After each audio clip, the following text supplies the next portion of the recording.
The following is a presentation of the Retro Network. SequelQuest, Episode 107, a sequel to the Jean Claude Van Damme classic, Timecop.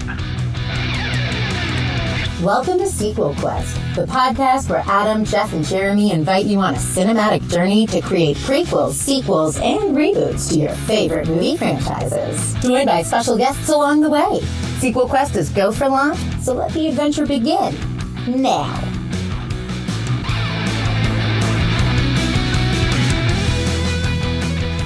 There's never enough time.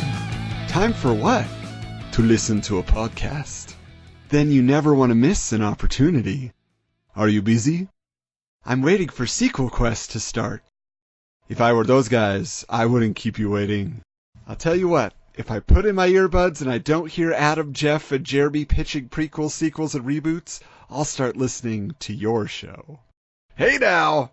Don't touch that dial! Welcome to SequelQuest! Yes, today we have our own team of Podcast Enforcement Commission or PEC agents ready to save the day from boredom. First, it's the man who never lets the same matter occupy the same space. It's Jeff. That is me. And currently rollerblading through the mall, snatching old ladies' purses, then promptly returning them. It's Jeremy. Oh my goodness. And reminding you to never interrupt me when I'm talking to myself. It's Adam. And returning to the program, a SequelQuest veteran from the I Read Movies, Cult Film Club, Nerd Lunch, and Hellbent for Letterboxd podcasts, set up to record in his kitchen while doing the splits between two countertops. It's Paxton Holley. Hey guys, how are you? Thanks for having me back on. We are very excited here. You know, we had been discussing for months with Pax, how do we get you back on the show? There were many ideas thrown out. We're going to do Young Guns, and we're going to do Blade. Pax is throwing White Men Can't Jump at us. I don't know what we would have done with that. I was throwing everything against the wall to see what was going to stick. But we fell on Timecop. Really seemed like it was up our alley. And, you know, for those of you who haven't seen Timecop in a while, Jeremy, why don't you tell them what it's all about? All right, Timecop is the 1994 not-so-classic starring Jean Claude Van Damme, Mia Sara, Ron Silver, and Gloria Rubin, directed by Peter Hyams. When mankind perfects time travel, the government establishes the Time Enforcement Commission to thwart criminal attempts to alter the timeline. Police officer Max Walker, Jean Claude Van Damme, is recruited by TEC Commander Matuzak, but soon finds his investigation of Senator McComb being thwarted by elements within his own government. When Walker's wife, Melissa, is attacked and murdered, he must travel across time to rescue her and save the future. This is our first Jean Claude Van Damme film. Where do we all fall in terms of our Jean Claude Van Damme fandom and experience with his filmography? So Pax, you set us on this path. How about you? As far as JCVD, I like at the peak of his career in the 80s, you know, this run, like Timecop's one of my favorites. I love Bloodsport. I like Double Impact and stuff like that. So I am a big fan of him in this era. I haven't really picked up on him in the newer era where he's JCVD, you know, and does some of these newer movies. But back in this Timecop era, I'm a huge fan of him. I do love the idea that Van Damme really loves, like, two of him, right? Yes, you get two Van Damme in this one, you get Double Impact or whatever. How about for you, Jeff? Just to clarify, did someone just say they loved Jean Claude Van Damme?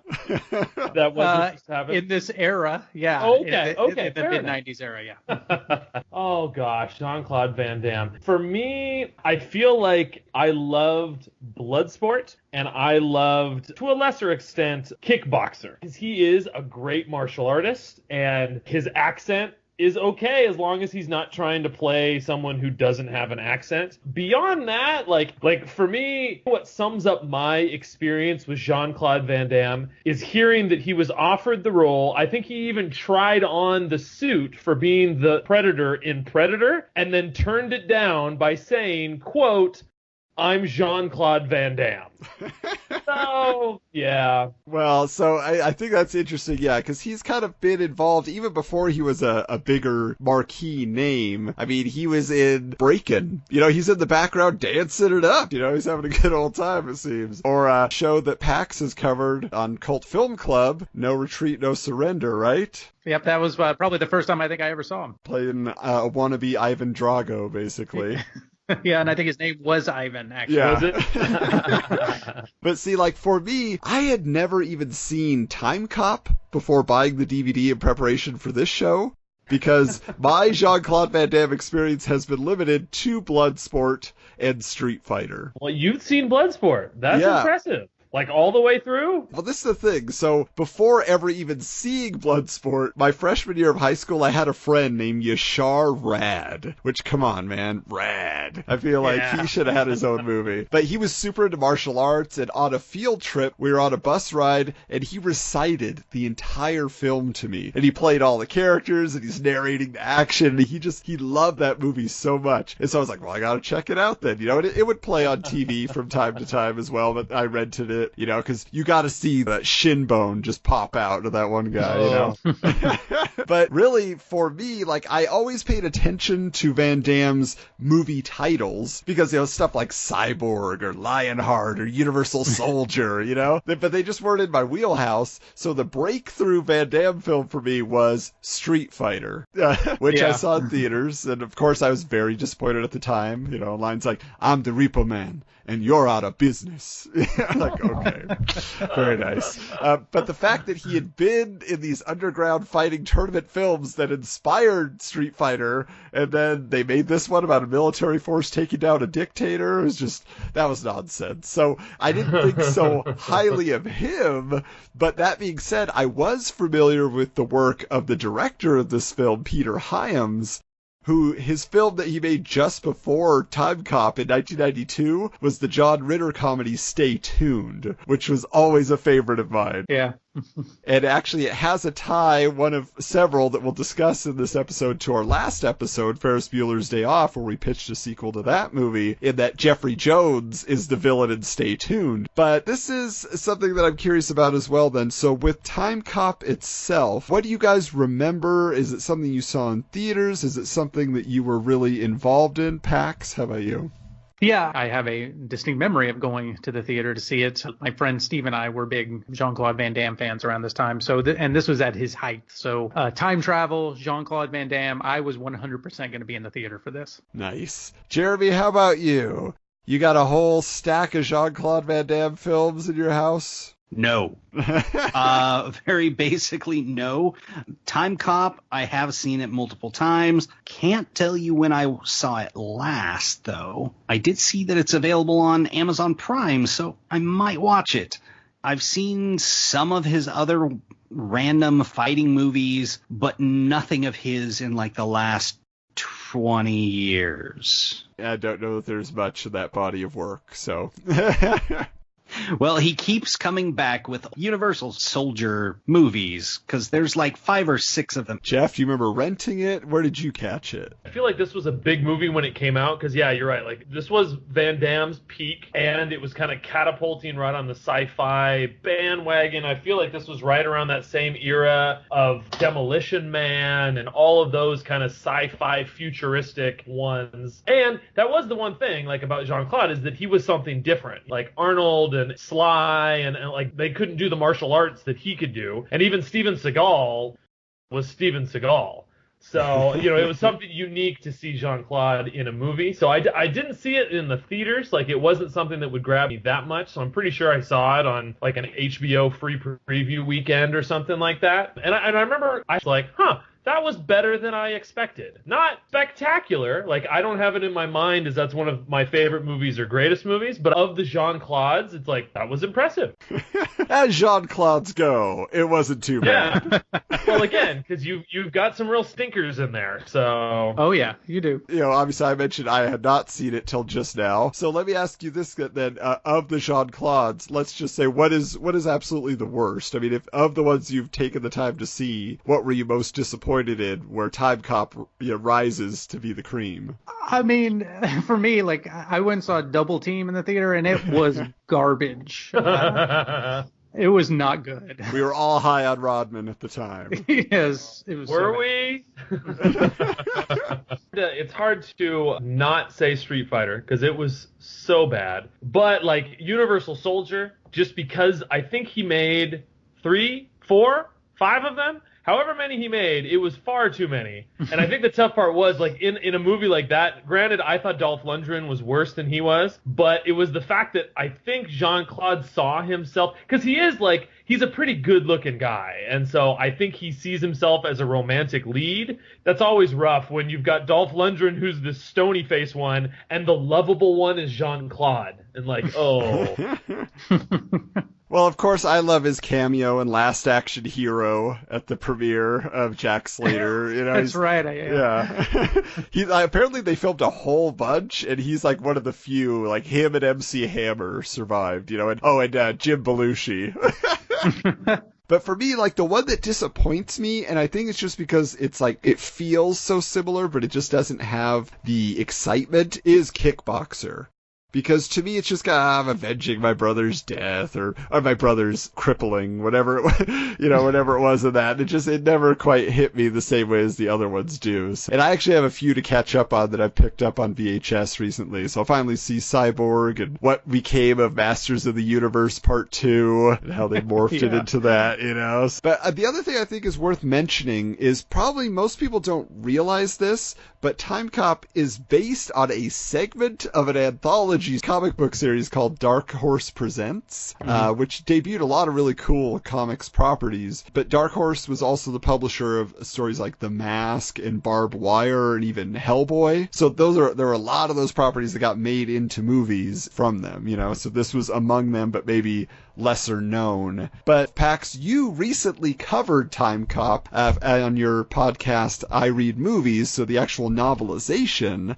And highly recommended. Everybody who loves a good deleted scene or an alternate take on the stories of your favorite films, go find I Read Movies. It's a great listen. But was there a particular bit of information for you that you found really interesting on this particular read? This one, it was actually a really good novelization. It didn't have a ton of stuff, but it had enough little bits to fill out the world a little bit. It had a little bit more explanation on time travel. It had a segment where, like, it was explaining that there was more people that had time machines. So like other countries had them, but America was the only one policing the time stream. I mean, it makes mention of like Iranian time hit squads. There are other possible black ops military installations that have, off the grid time vehicles as well. It doesn't really go into it any further. It's just kind of mentioned here and there, but there's a lot of that stuff. And it explains a little bit more of the mechanics of time travel in the novelization that if you listen to the show, I mentioned like how they explain it. There's a lot of inconsistencies and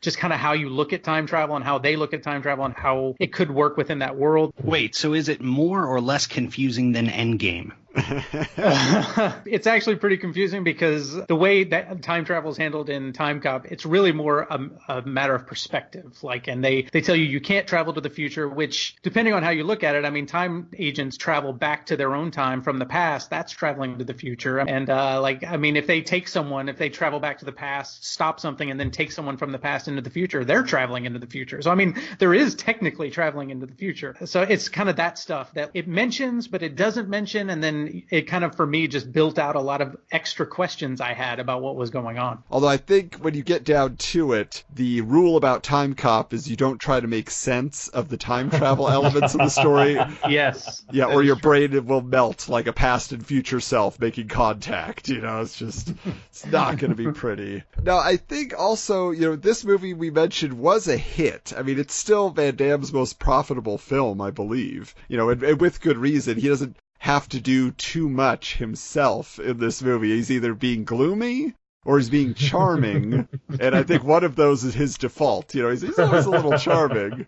He's always a little naked. We definitely get our Van Damme buns in this film, and shirtless and everything else. So I feel like that's like always in his writers like this. I think this scene I could do without a shirt, huh? Okay.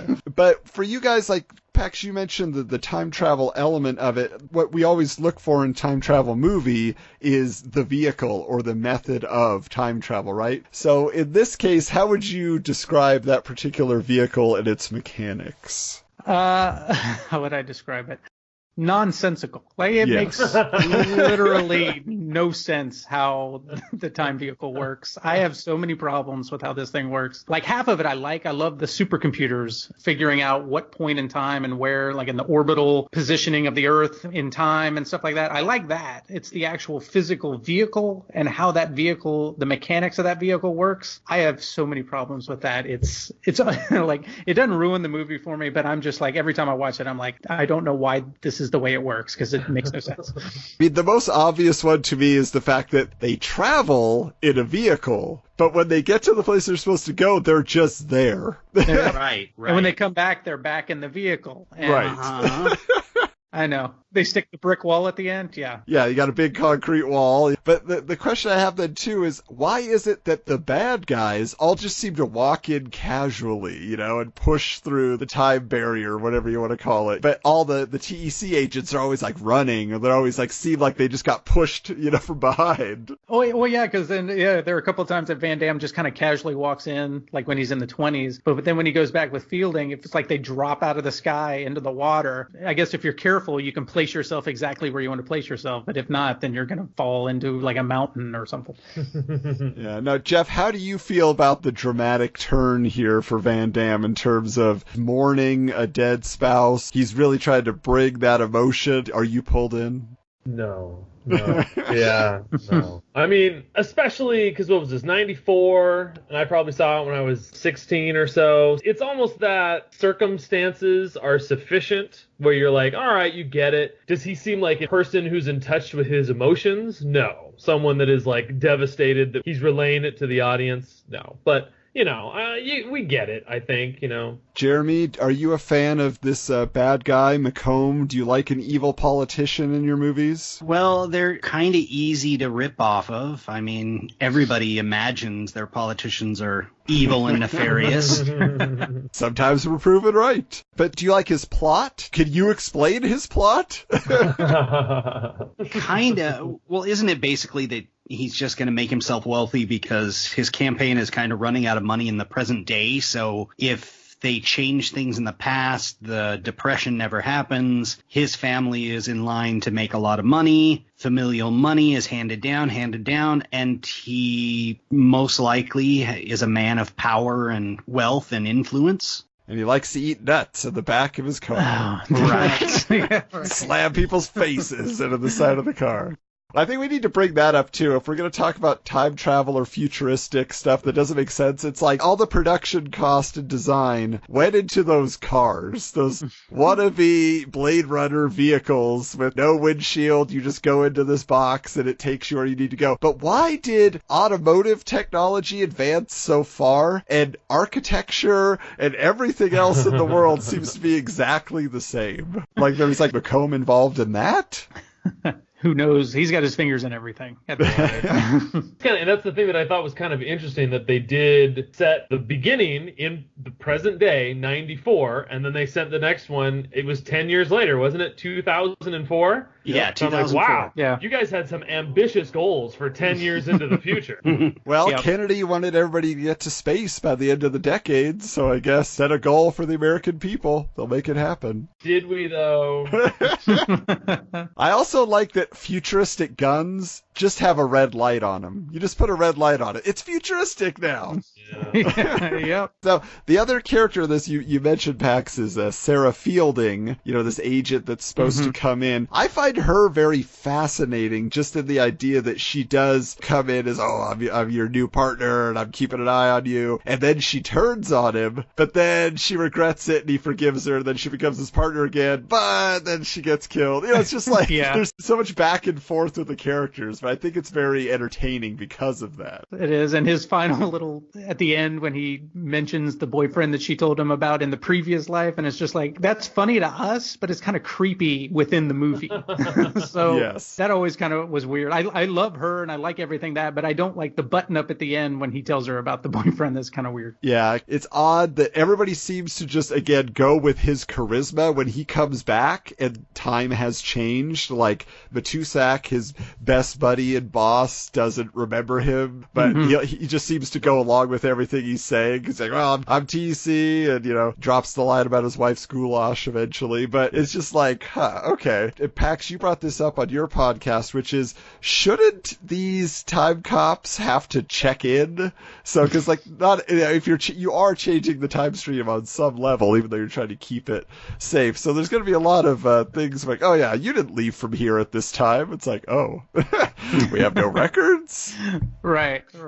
Yeah. And like the way the book explains stuff, I was like, well, there's got to be this TEC goes into the future. So, things that are happening in our present have got to be, like to us, they're just present stuff, but to the future TEC, someone's manipulating. So they got to come back. And I was speculating, could they, they have to check in, it's like, hey, I'm an agent. I'm here working a case. They should have touched on that, coming from the future and having to check into the current time period because you're working a case. Yes. Last episode, we were talking about Ferris Bueller's Day Off. Obviously, Mia Sara plays his wife in this. Just as charming as ever, we would say. Oh, yeah. Yeah, I like her in this quite a bit. Is this really, after this, does she have any more big roles that you recall? Not really. After this, not really. It's kind of you got Legend, you got Ferris Bueller, this, she's got a solid 3. But yeah, I do agree that she is, at least a welcome presence. She's just fun to have around. She's maybe no Penelope Ann Miller. I feel like you could have dropped her in just as easily if we were doing alternate casting for Timecop. Yeah, I don't know. Not so much? No. Yeah, I feel like Penelope has a little bit more, not edge, more wackiness. Weirdness. Yeah, sure. I love Penelope Ann Miller, but this would be a very different movie with her. I think I'm just thinking Kindergarten Cop, Time Cop. You put her in any of the cop movies, it'll work. Or not. Do you guys have a favorite sequence in the film? Where you say, you know what, this is where it's firing on all cylinders. I can see why this was a hit of its time. Jeff? Because it was in every single trailer. You knew the splits while wearing his underwear while he's in the kitchen was coming. It felt like one of those moments of needlessly showing off his physicality. For me, though, and we kind of talked about it already, Ron Silver, oh man, going back to Street Fighter, the fact that Raul Julia just milks every scene that he's in, and that's how I feel about Ron Silver. Just every line is just dripping with over-the-top evil, and I love it. He makes the movie for me. Do you guys know behind the scenes? I still try to figure out, because he does look different past McComb and present McComb. So did they have just a look-alike, or is they just managed to do his beard and his hair just a little differently? Because it seems really odd to me that he could change that much, and there was no CG de-aging, at this time. Anybody have an explanation for that? I think they used a mixture of body doubles, and they filmed them at different times and added makeup and stuff like that, and just kind of the way they cut it together, they did a pretty good job getting it all in there. They had to give Van Damme time to grow out his mullet, so... Yeah, yes. How about you, Pax? You're our martial arts guru on the show tonight, so do you enjoy those moments, or is there another element that excites you? There's a lot of good action in here, and there's some good sci-fi, and I like what they're doing. One of my favorite scenes is when he goes back to the 20s and goes back to the Depression, and he goes to get his former partner and tries to get him down. You see him walking out of the ripple in time, which is one of my favorite reveals. Ultimately, that guy jumps out the window, and then Max goes after him and floats down to him and grabs him, and then they travel back into the future. I think that's a really great set piece. I really think it's a really great little action scene, and I liked it quite a bit. The dummy of Atwood hitting the top of that car, that dummy, its head flies back. But now for me, the action moment, maybe for the wrong reason, is just that in the hospital scene when he goes back to visit Sarah and they basically agree, hey, we'll be partners, you'll testify, all this stuff. When the hospital cops start chasing him, and he has to get away. His only thought is, I'm going to jump out this window. He hasn't even looked out the window. He literally just sees a window, and he jumps. Luckily for him, there's this whole, like, you know, awning type thing. I'm not even sure what function it has, you know? When he lands on it, it breaks. He kind of swings on it a little bit, you know? But it's just like, that was a real chance you were taking there, Max. What are you doing? Van Damme never looks. He just jumps. He knows he can roll with anything. He's ready to go. He knows. Anyway, so yeah, ultimately, I think if you wrap it up, there's, like Jeff mentioned, the basic structure is good enough. The supporting cast is nice. A villain who's, you know, sufficiently smarmy. Now, this film did actually spawn 3 years later a short-lived primetime television series also called Timecop. Nobody really of note except for me seeing Kurt Fuller from Wayne's World and Ghostbusters 2 and No Holds Barred. He always plays that jerky guy. It's kind of wormy. So he was on that show. Makes me want to go back because I think it only lasted like 8 or 9 episodes. It was not a hit by any means. And I kind of understand. I mean, this was after shows like Quantum Leap or even Time Tracks, if you remember that show. Oh, yeah. Deep cut.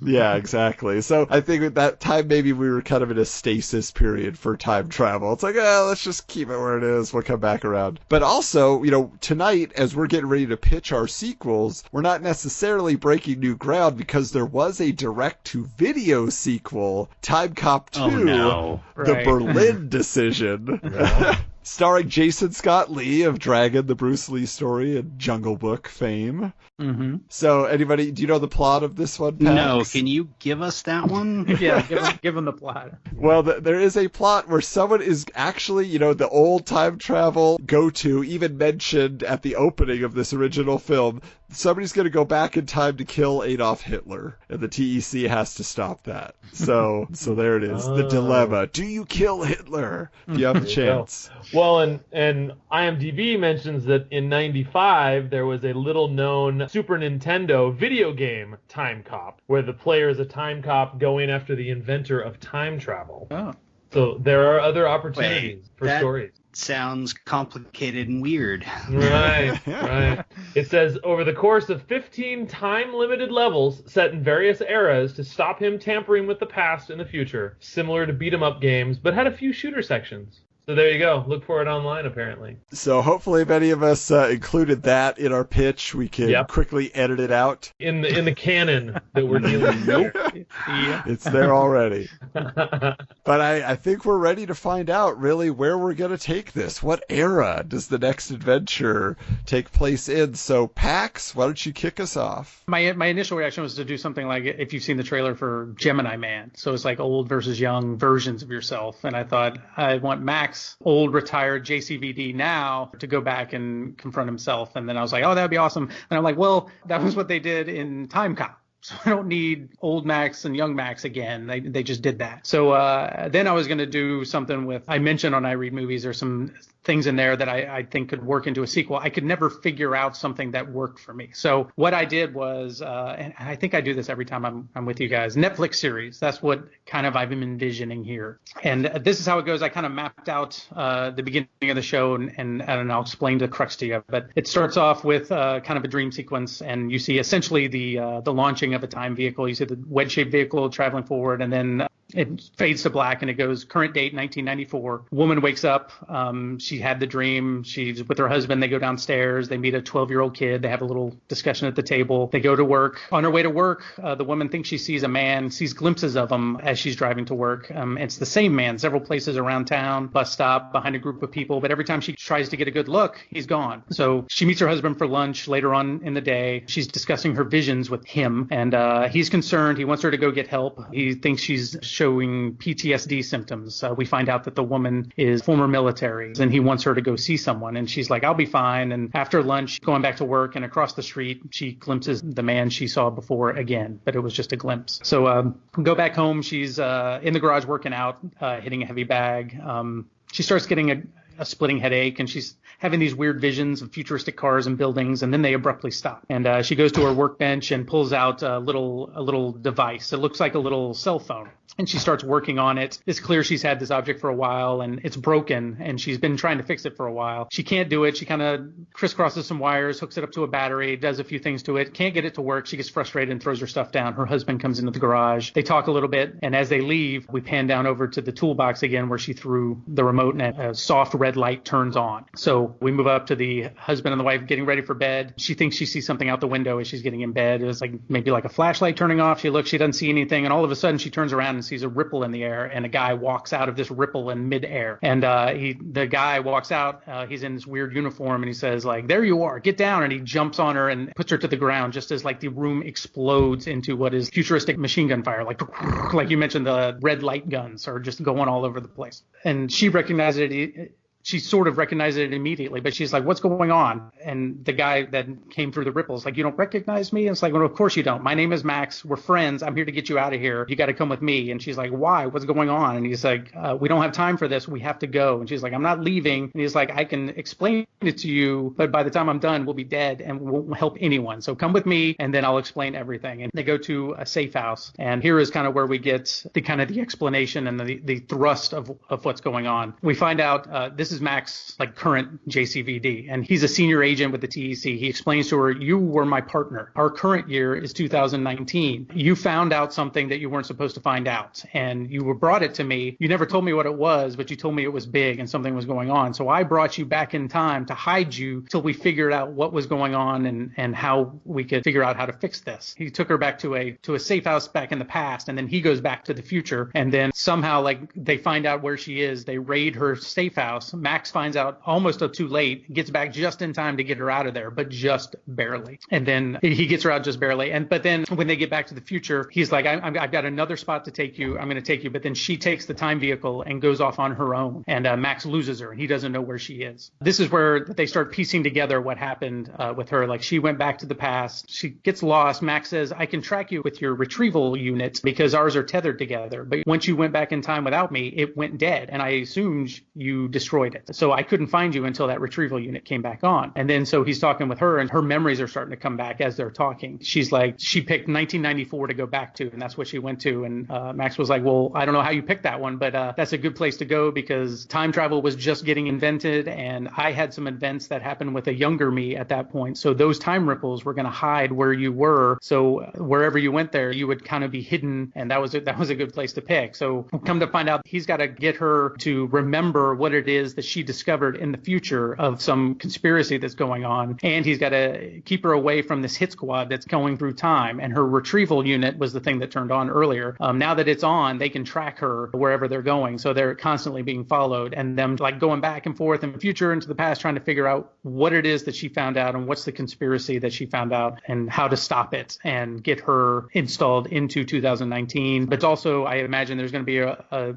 ripple of she's married and she has a kid. Neither of those people, like, he wasn't supposed to marry her, and that kid was never supposed to exist. So that's going to be an issue with the Time Enforcement Commission, that like they're not supposed to be there. They're not supposed to marry you. That girl's not supposed to exist. And so that's going to be a whole thing towards the end of the thing about how you broke all these rules. And I mean, and it's a whole bureaucracy thing that I think that's going to happen at the end after they figured out the conspiracy. So that's kind of what I was envisioning, is like this time agent gets lost back in time, and Max has got to go back and get her. But you start off like the first couple episodes not really even knowing what's going on, and you just kind of thrust into it in the middle. All right, yeah, those female protagonists, very big right now, very marketable. They're so hot right now. All right, Jeff, what do you got? Okay. So I needed a better title for mine because Timecop: The Next Generation is a little too cheesy for me. Yeah, exactly. Too on the nose. So I did draw inspiration. I don't know if any of you were familiar with the show Timeless that was on.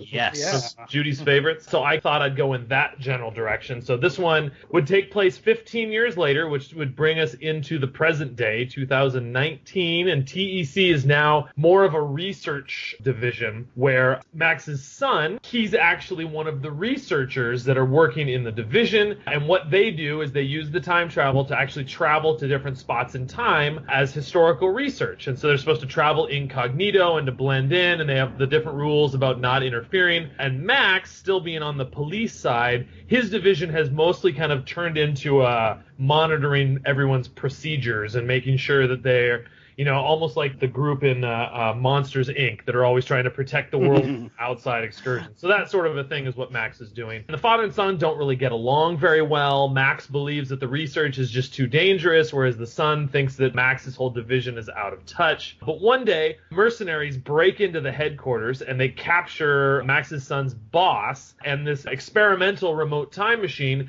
and then jump through, or like jump into the car and through the portal, whatever, you know, travel back through time. Trying to stop them, Max's son jumps in immediately afterwards, and then Max, trying to save him, he jumps in as well. And all of them are sent to April 1865. Max's son, being this researcher, recognizes that they're outside of Ford's Theater, and April 1865 was the night that Abraham Lincoln was assassinated. So Max naturally wants to try and stop the president being assassinated, but obviously, you know, his son says, well, no, we can't do that. That would change the future, and yada, yada, yada. So the first part is they assume that those mercenaries traveled back to this time to change the past. So the first thing they do is they seek out John Wilkes Booth, and they make sure that he can follow through. And so it is kind of heartbreaking, especially for Max. They have to essentially protect John Wilkes Booth so he can successfully assassinate Abraham Lincoln. They do. But then as soon as that happens, a writer shows up with the news that Secretary of State Seward was actually murdered. And then they figure out that was actually the plan all along. They weren't interested in Lincoln. They were trying to kill Seward. So now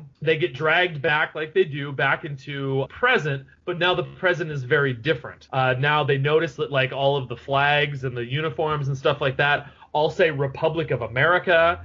They kind of find out that there actually was a second civil war because the South was so beaten down because Seward wasn't there to kind of lead Reconstruction. And so they, you know, of course, realizing, oh, this is not the way that it's supposed to be, but nobody else recognizes that. So they have to try and like convince everyone to let them travel back to try and fix everything. So they do. They travel back in time. Sure enough, there's the Mercs with Max's son's boss. They stop them, but instead of being able to capture them, they then use their portable time majigger to jump off to another time. So then they have to go back, and then they find out now this time when they go back to the present, now it's back to one country again, but now they're noticing there's a little too much Nazi propaganda around for their taste. Some would say Eddie is too much. Exactly.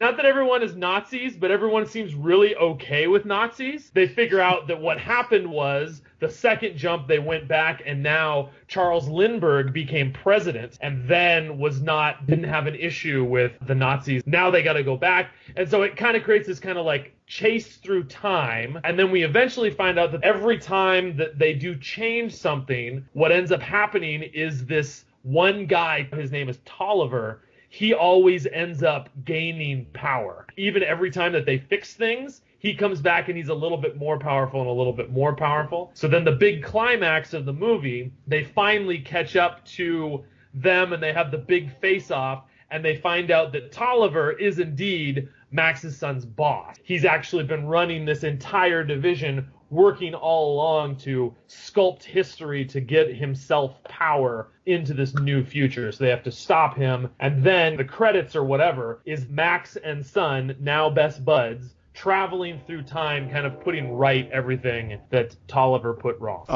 Time son. There's your... Next generation. Very nice, Jeff. We should be thankful Lindbergh was not president, apparently. Mm-hmm. All right, well, for me, I'll jump in here. This is my first time watching the film, but there was a mystery in this movie. Just some throwaway lines that I'm sure were never meant to be answered, but that's exactly what I like to get deep into. So when Fielding is joining Max and they're getting ready to go back in time together, as they're walking to the hangar area where the track is and the time pod, there's these people, they say, she looks like the Volmers. She looks like a Volmer twin. And so, like, people keep saying that. And she's like, who are the Volmer twins? And he points her to these two red splotches on the wall at the end of the track. And before the show, I even reached out to Pax. I'm like, did the novelization say anything about that? And sadly, we got no explanation about the Volmers. So, I give you Timecop 3 Double Time.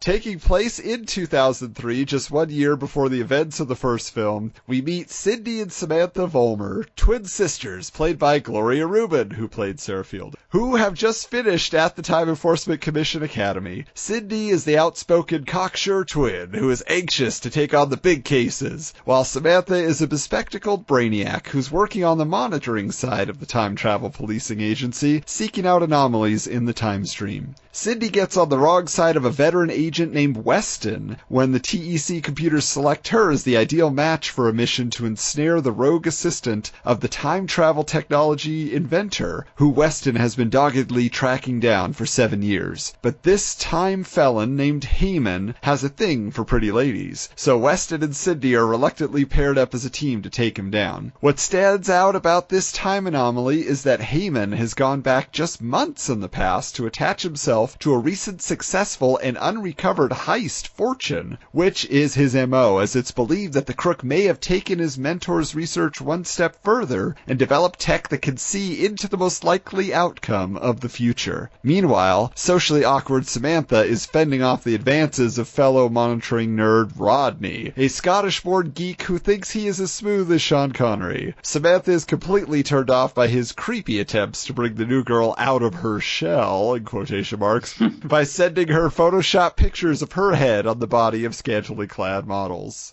Tracking Heyman to Belgium, where he has just completed masterminding a $100 million diamond heist from the Antwerp World Diamond Center in Belgium, Cindy and Weston get over their rivalry when Cindy saves Weston from a booby trap on the exterior of the criminal's hideout. Cindy is embarrassed about having to pose as a call girl, but is given access to Heyman's hideaway as per the plan, leaving a scarf stuck in the door to allow for her partner's entry. The sleazy Heyman immediately makes humiliating demands of Cindy, telling her to put on kinky handcuffs, and she plays along so as to not give up her cover. Heyman then reveals that he anticipated their plan, as Weston is killed by a remote control gun hidden inside a bronze statue of mythical Roman twins Romulus and Remus, as he enters the room to make the arrest. Cindy attempts to subdue Heyman, but his ruthless bodyguard, Nina, played by Brigitte Nielsen, enters the scene and makes short work of Cindy. Not gonna beat Red Sonja.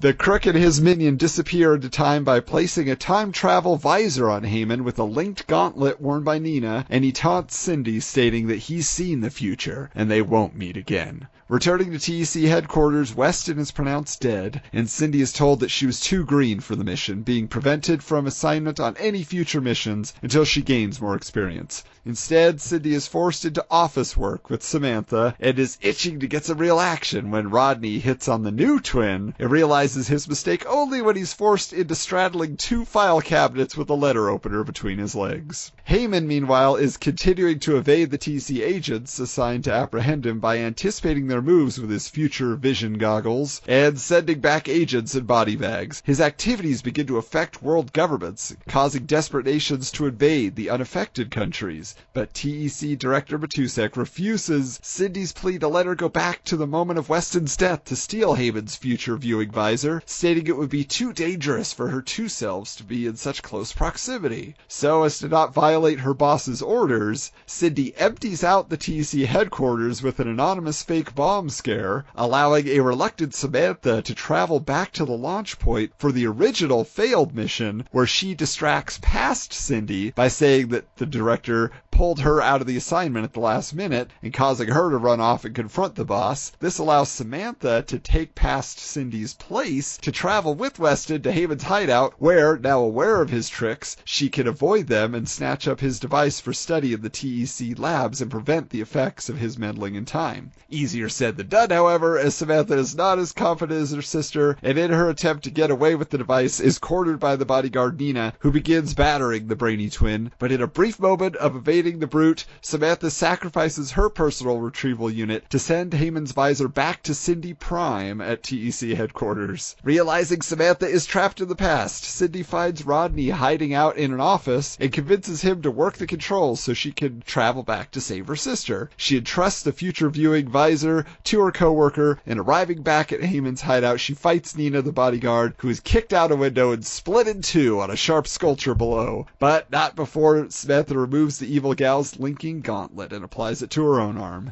Meanwhile, Weston, who has now recovered from only being grazed by a bullet that originally killed him the first time around, tries to prevent Heyman from escaping, but is still murdered by the diabolical creep, who takes the agent's retrieval unit and flees. But Samantha uses her engineering skills and knowledge of the technology to hotwire Nina's linking gauntlet to follow Heyman's time signature, and they wind up back at the TEC headquarters. Huh?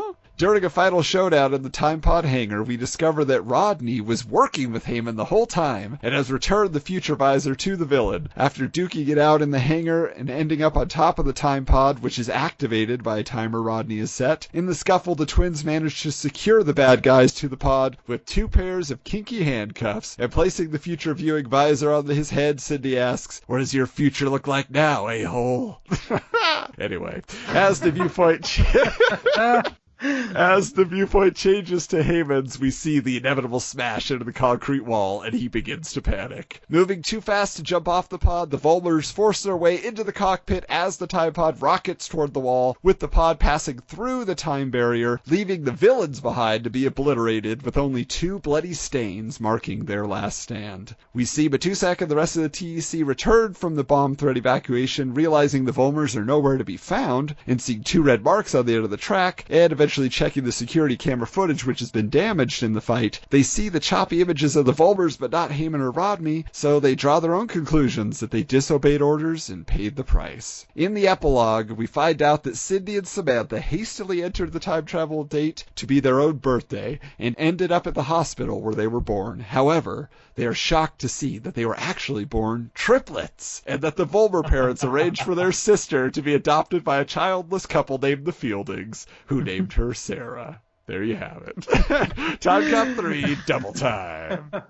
Oh, Adam. Oh, boy. I don't like dangling plot threads. Don't you tease me. Jeremy, do you have something for us? I do. All right, here we go. The year is 2025. The Time Enforcement Commission headquarters. Max Walker has led the TEC for 20 years after progressing through management and command levels as the top cop in the 5 years following the timeline correction of 2004, when he stopped Senator McComb's time-changing plot and has been running the department ever since. He's had to readjust to life at home with his family, having changed the past to save his wife and growing son. We're going to retcon that if that didn't happen. I couldn't remember. Those 20 years have been progressively the quietest on record for the TEC. Minor attempts easily foiled over the years. That is until 2025. Time ripples have been happening globally, masking the full effects of this new nefarious time threat. Max is at his wit's end, trying to figure out when, where, and how it's all connected. He's brought on a team of lead agents to this specific case, but each time the agents get close to something in the past, something else changes. Calling the shots from HQ in the future isn't getting things done. End of Act 1, we find out that 2 of the 3 agents on this new team are acting on behalf of the villain as counter-agents, killing the 3rd member of the team in the past, bringing them back as the only witnesses to the crime. Something about this doesn't feel right to Max, who brings on a rookie cop. A pair of fresh eyes and a sharp mind. The second act, Max and the newbie sniff out the counter-agents on the next mission, only getting a hint as to the long con plan before they chew cyanide pills, but just enough to begin making the connections. This mastermind was a former TEC agent who left seeds in the past, minuscule ripples in time that would go unnoticed by TEC and bear fruit down the road. Sleeper agents for future use post-retirement. Under a new alias and identity, her rise to power and prominence wasn't on TEC radar due to its gradual and varied incomes globally. The newbie in the final act is revealed to be a last resort sleeper agent of our mastermind. And now Max, 20 years older, not only has to physically stop the newbie, but also the mastermind in both the present and the past, having slipped his past self details on when and where to attack. Well, Jeff, let's start off with you. Where does your vote fall? Wow, this is actually a tougher one than, not that they're not normally all spectacular, but, they're not.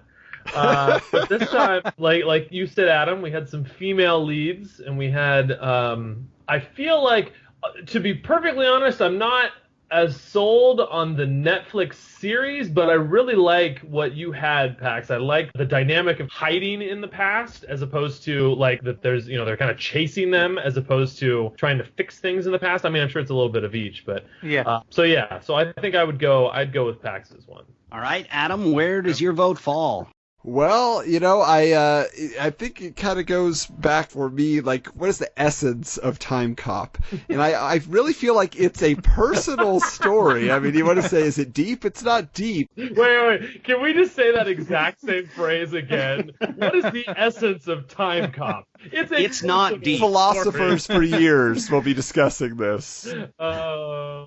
Continue. My apologies. But I feel like Timecop is a very small story when you really look at it. It's not this expansive thing where you're trying to fix timelines. Like, they hint that that is their job, but that's not what we see. And the reason we put it up there, the upper echelon of Jean Claude's, as Jeff put it, is that, it has just, what it's about, and you don't get totally caught up in the muckety-muck at all. And so for me, I feel like Pax's really is that, because what is he doing? He's going back to a former partner. They're trying to help her get her memory back. They're trying to uncover these mysteries. She's going to have to deal with the situation of her husband and son having no purpose in the timeline or violating some code. So I feel like there's a lot of personal tension there that I really respond to that feels like it fits with, yes, the essence of Timecop. So I'm voting for Pax. Maybe that should be my title. Yeah. Timecop Essence. Or the personal story. Timecop, it's not too deep. It's not. I love it. All right, Pax, where does your vote fall? Like Jeff said, this is a tough one because there are aspects of every single one of these that I liked quite a bit. I feel like Jeramy's was very similar to mine. We both kind of navigated the same streams a little bit, and I really liked where you went. For Adam's, I mean, as always, you dig deep into the mythology and find some little hidden nugget that you can just expand into this incredible story. I never once thought about where did the Volmers come from? What? I mean, I did maybe once I thought, I was like, well, that would be an interesting story. Well, you gave it to me, Adam. Thank you. and it is odd that the book and the movie make such a big deal that Sarah Fielding looks like the Volmers. It's like such a big deal, and they never follow up on it. So kudos to you for exploring that. And then with Jeff's, I really like the timeless aspect of it, where you're actually going in something, it's alternative history, which I'm a huge fan of as well. And something gets broken and you got to go back and fix it. I like that as well. And there's aspects of all these that I really like. And it's really hard for me to pick one. But I think I'm landing on Jeff's on this one. All right. Pax, when you were first starting your description there, I got severe vibes of Terminator. Oh, yeah. Okay. Yeah. I didn't think about that, but you're right. I can totally see that. And that wasn't until you got to the point to where she was a former agent planted in the past. But as enjoyable as the other pitches were, we already have 2 votes for Pax, so I'm going to go a third one here. So there's no ties. We'll just flesh this one out. Very nice. Congrats. Thank you. Always bring your A game. But yeah, because it seemed like we kind of left off, okay, what are the mysteries that they have to uncover, right? Right. It's them trying to figure out what the conspiracy was, which I did not flesh out because I couldn't come up with anything satisfactory enough. But, it's something big enough. Mm-hmm. Okay, so do you guys feel like it's a conspiracy that it was just taking place in one time, like Pax? Is that how you had it set up? Like, because it was just of that era and then they sent her in the past? Is that basically how that worked? Like, they're just trying to keep her away so she can't remember and all of that. So it's not like a conspiracy that's like spanning multiple decades and they're going back and forth, or do you think it should be? Should it involve that? The basic idea I had was it was a conspiracy that was going on in 2019 that she found out about the TEC. And it could have been something where maybe we do something similar to Ron Silver's character, or I even thought it was something in the TEC itself. And she found it out. And the idea was that Max is the only one that knew about it. So he's the one taking her back to kind of get her away from danger. And something happens and it causes the amnesia that makes her not realize what's going on. And then you get in the time hit squads, which they mention a lot in the novelizations, and I really was trying to incorporate into my story. So my idea was that it was just something that was going on in 2019, but because they control everything of time travel, they can track you and follow you around. So that's why they're able to get back and find where they are so easily.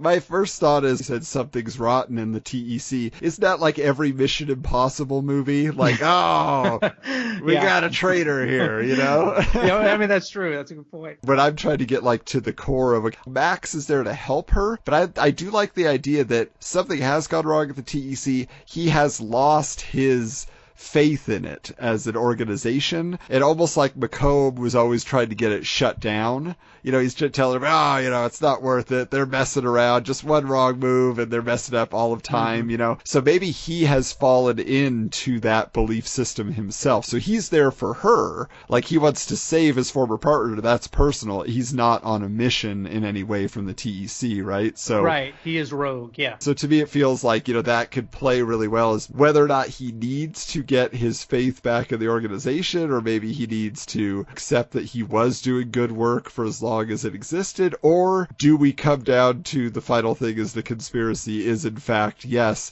it was meant simply so one person could have control and manipulate everything for their gain and nobody had seen it until that moment and she saw it. Yeah.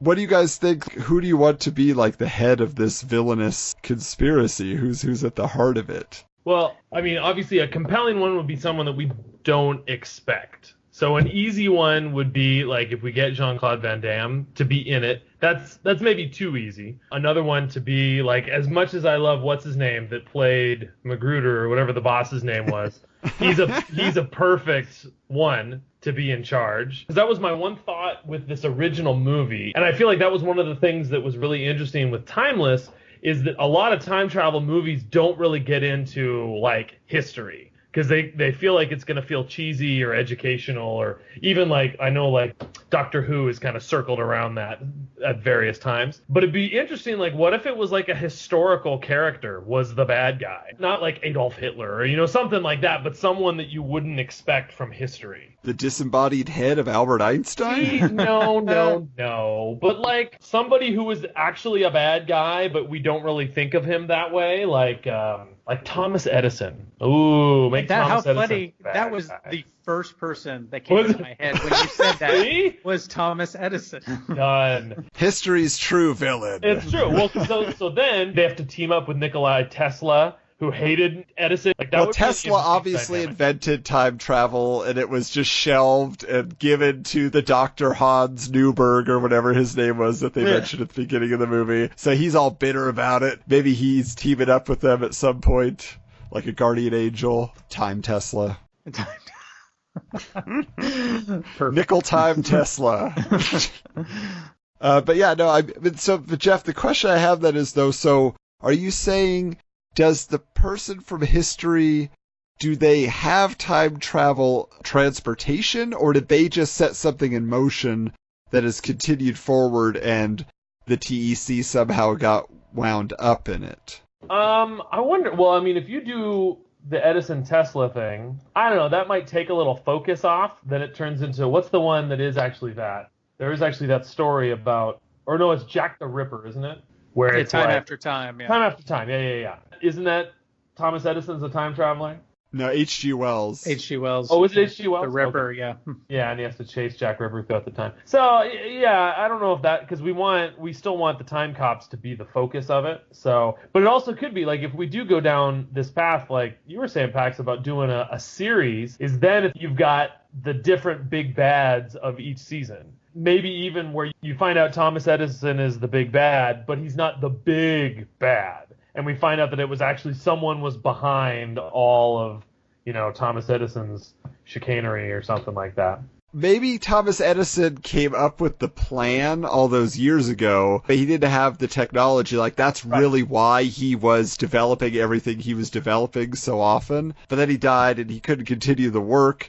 But maybe, somebody from the future stumbles on his plan and says, well, if I had gone back and given him this specific technology at this time... Okay. We're actually treading very close to Timeless. Mm-hmm.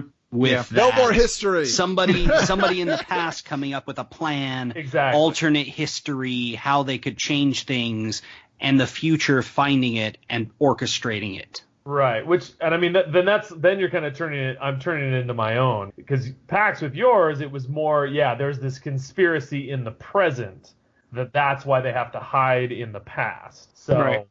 You're right. That kind of gets tough for the big bad to be a historical figure. And I know you had mentioned you didn't know about the Netflix series. I only mentioned the Netflix series. I was thinking in my head it'd be something like 8 episodes, because I didn't feel like a movie would get everything I wanted it to get in 2-3 hours. I wanted like a few extra a limited hours. Series. Right. Because I think that would be, because that's the one part that would be, even if you're not going to go into, again, the timeless route with the history and the blah, blah, blah, blah, is just the fact that, in Timecop, they didn't, I don't think they had the budget to really go all out with different historical times and get all of the vintage outfits. But I think that's kind of what you want from a time travel movie, especially a time travel show. So getting, 8 episodes where they can go to 8 different time periods, hopefully unless somehow they can't travel to the future, but that's always fun. Like I say, I think ultimately if we figure out one good plot line that Pax did throw out there for us, which is, so what did this husband and the son have to do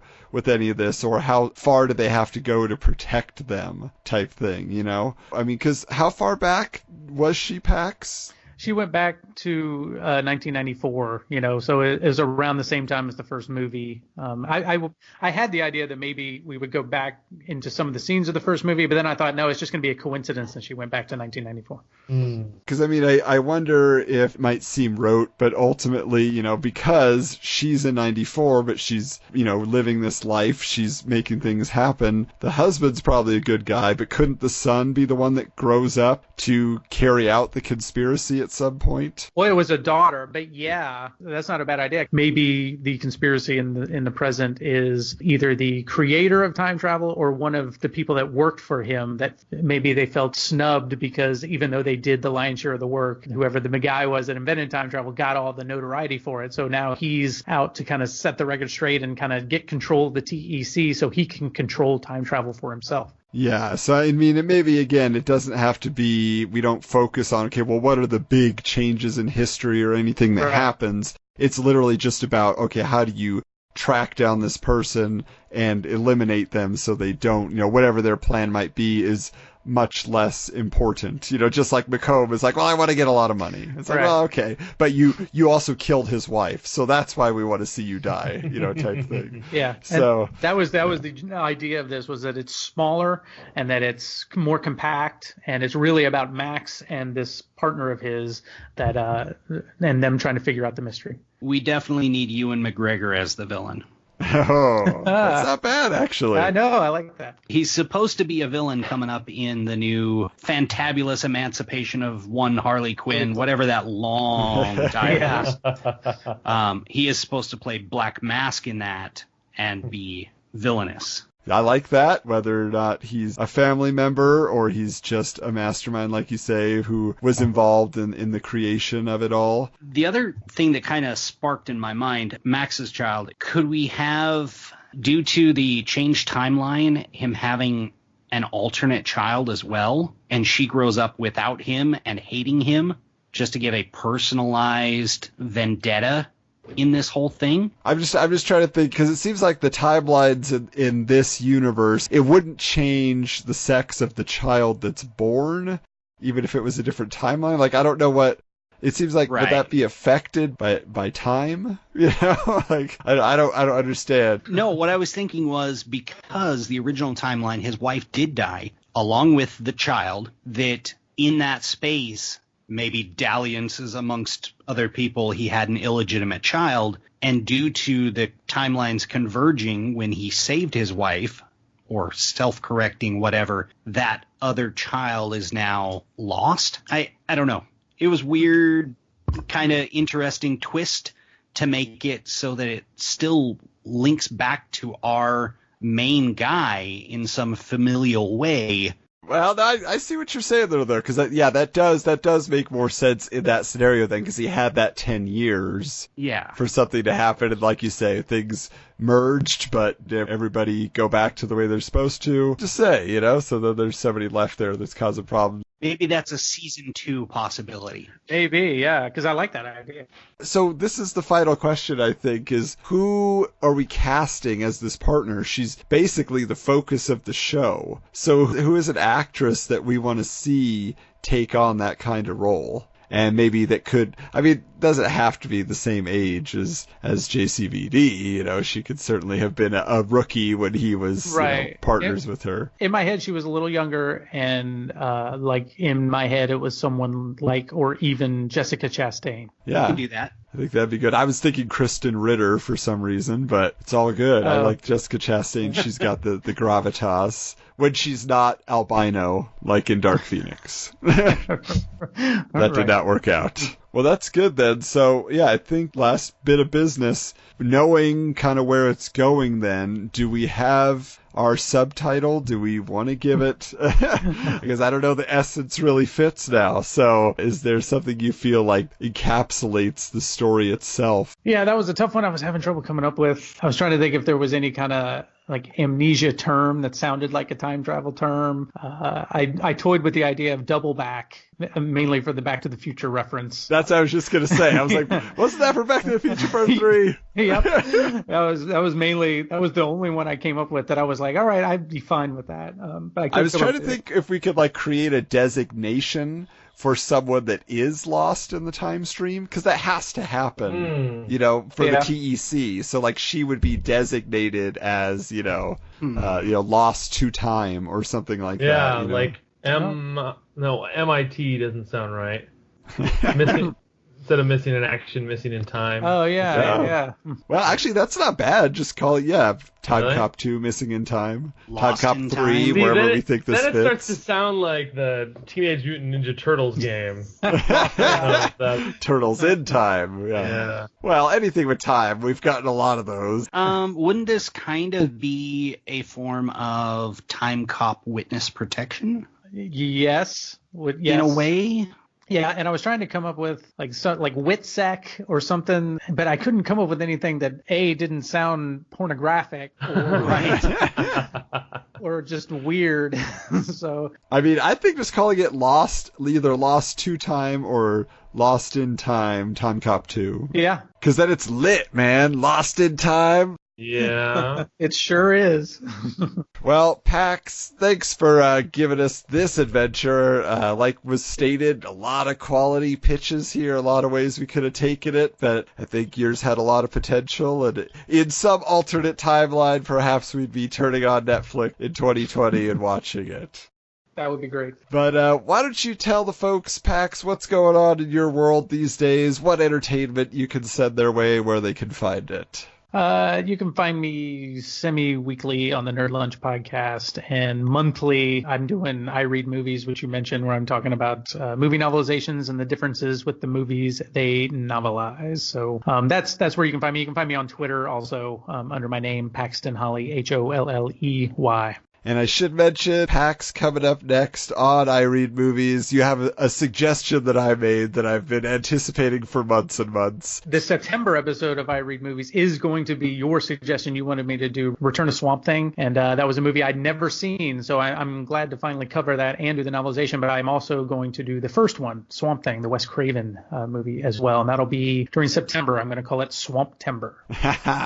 And if you just can't get enough SequelQuest, don't forget, forget, we are giving you 2 of our SequelQuest Rewind episodes each month, so you have something to look forward to there, as well as our sequel chat, movie reviews. So we have a lot of fun stuff coming up for you there. And we should mention that our next new episode of SequelQuest Prime here will be John Carter.